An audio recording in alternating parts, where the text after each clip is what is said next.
tidak ada sopan santunnya. Nabi Shallallahu Alaihi Wasallam hanya bisa senyum, tapi yang marah para sahabat karena melihat kurang adabnya orang ini menghadap Nabi. Tapi Nabi Shallallahu Alaihi Wasallam mengatakan kepada para sahabat, da'uhu fa inna li sahibil haqqi maqala. Apa kata Nabi Shallallahu Alaihi Wasallam? Biarkan dia, karena bagi orang yang benar ucapannya wajib dipenuhi janjinya. Kemudian kata Nabi SAW, a'tuhu sinnan mithla sinnihi. Kata Rasul, berikan seekor anak unta sebagaimana dulu aku mengambil anak unta dia. Sahabat mengatakan, ya Rasul, tidak ada anak unta, yang ada unta besar. Kata Rasul, a'tuhu, tetap kasihkan dia. Kemudian Rasul mengatakan, fa inna min khiyarikum ahsanukum qadha'a. Karena orang yang paling baik di antara kalian di sisi Allah adalah yang terbaik di antara kalian ketika menunaikan janjinya. Jadi kalau seandainya saya berhutang sama antum, umpamanya bulan depan janji, kemudian antum nagih saya, mana Ustaz? Antum kan sudah hutang sama saya, kapan mau bayar? Padahal belum sampai waktunya nih. Entah mungkin seminggu lagi, mungkin karena antum butuh lah istilahnya kan. Terpaksa mau mengambil duluan. Maka saya kasih lebih. Itu maksudnya ya. Pokoknya hutang 1 juta, saya kasih 1.200.000. Tidak ada masalah. Justru ini manusia yang paling baik. Tapi jangan ada akad di awal, karena itu jadi riba masalahnya. Kalau akad di awal jadi riba. Dan orang yang meminjamkan uang itu bukan orang yang masyhur suka rentenir, tidak. Ya, maka melebihkan sesuatu supaya dia senang dan tanda terima kasih kepada dia tidak ada masalah. Dan itu masuk dalam hadis Nabi Shallallahu Alaihi Wasallam di sini.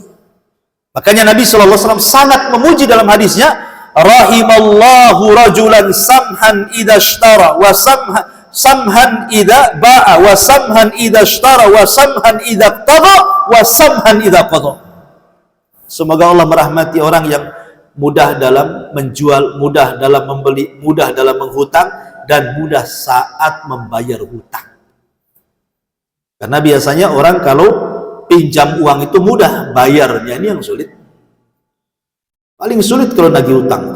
Kalau lagi pinjam uang aja manis sekali mulutnya. Ketika ditagih pahit kali tulisannya. Kan begitu. Kadang-kadang lebih galak pula dia daripada orang yang hutang. Orang kan begitu umumnya kan. Itulah syaitan sebenarnya.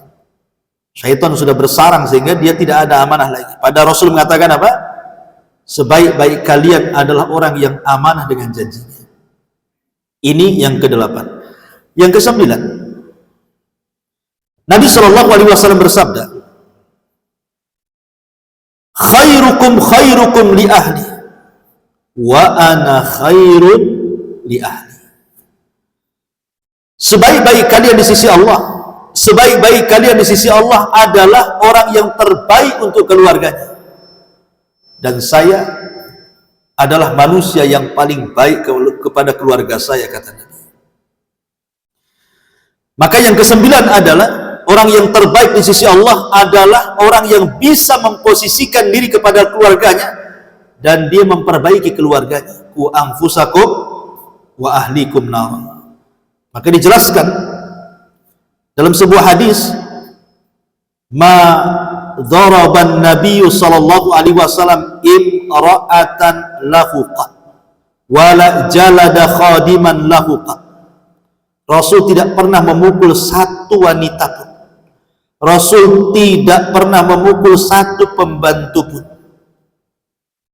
Kemudian ketika Muawiyah ibn Haidah radhiyallahu anhu bertanya ya, tentang apa hak kepada seorang istri, maka Rasul mengatakan la tadribil wajha, jangan kau pukul wajahnya, wala takbah, dan jangan kau jelek-jelekan dia, wala tajhud, dan jangan kau menghajar dia, illa fil baiti, kecuali dalam rumah.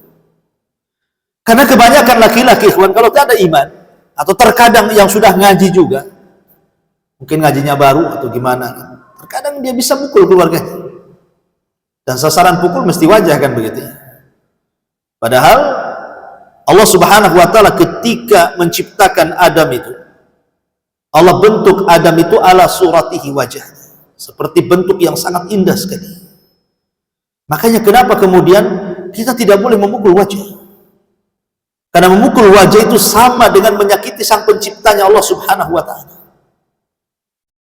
Rasul itu hanya membolehkan memukul itu selain wajah, itu pun pukulan kepada keluarga itu dzarban ghairu mubarrih, kan begitu.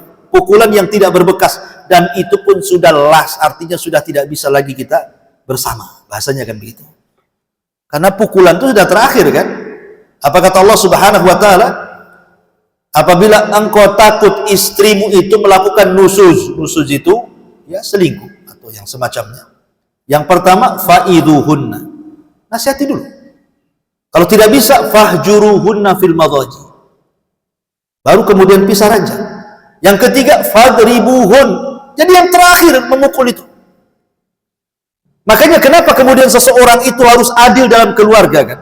Apa kata Nabi SAW? La yafruqu mu'minun mu'minatan in kariha khuluqan radiyal akhar, kata Rasul. Tidak boleh seorang suami mencela istri atau sebaliknya. Kalau tidak suka dengan akhlaknya, maka lihat kebaikannya. Sebelum kita ini ngomong kasar, mukul atau apa, lihat kebaikannya. Kebaikan istri itu lebih banyak ataukah lebih sedikit, kan itu?